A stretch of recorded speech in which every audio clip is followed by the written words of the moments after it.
Tired of dealing with annoying flies, fruit flies, and gnats in your home? The Zevo Flying Insect Trap is your ultimate solution. Don't wait. Check out the link in the video description now to get your Zevo Flying Insect Trap on Amazon and enjoy a bug-free home today. Sony's profits are up this quarter, but sales of the PS5 continue to fall at an alarming rate, as they dip below that of the PS4. Although the sharply declining sales of the Xbox Series X/S made the headlines first, especially after a disastrous Christmas last year, the truth is PlayStation 5 hardware isn't selling as well as expected either.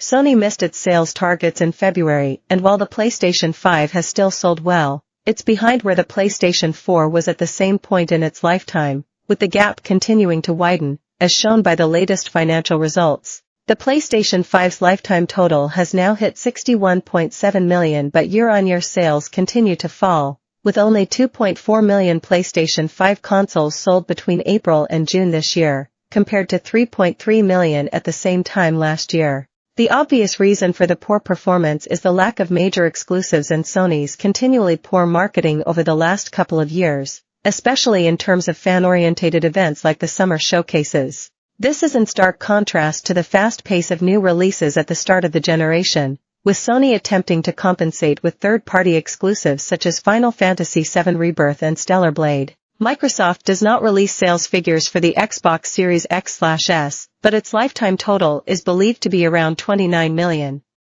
The recently updated total for the Nintendo Switch, which first launched in 2017, is 143.42 million. The problem is that as disappointing as the results are, they're not quite bad enough for Sony to do anything drastic about it.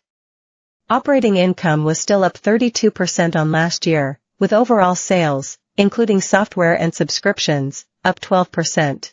Even then, overall software sales for the year are down year-on-year, from 56.5 million to 53.6 million. Again, it's not that these results are terrible, but that 4 years into the generation, especially one that had a slow start thanks to the pandemic, should see the PlayStation 5 at its strongest, not on the decline. There's one time-honored solution for this problem, one which Microsoft has already set in motion with its next-gen Xbox teases, and that's that the PlayStation 6 will be released sooner rather than later. However, with the PS5 Pro widely expected to be announced this year, it really does seem too early, and yet it's not clear what else Sony can do. Especially given that, unlike Microsoft, they've made far less effort to push their streaming plans and subscription services. Rarest ever Nintendo console pictured properly for the first time. Signy, All Guns Blazing Review, Scottish Treasure. Pokemon on Nintendo Switch 2 might actually be good as Game Freak is expanding. Sony paid too much for Bungie, admit developers as Destiny 2 sales fall short. One obvious assumption is that Sony will begin to rely more on day one PC releases for first-party titles, although given how few of those there are at the moment, that's not much of an immediate solution. Email GameCentral@metro.co.uk, leave a comment below, follow us on Twitter, and sign up to our newsletter. To submit inbox letters and readers features more easily, without the need to send an email, just use our Submit Stuff page here. For more stories like this, check our gaming page.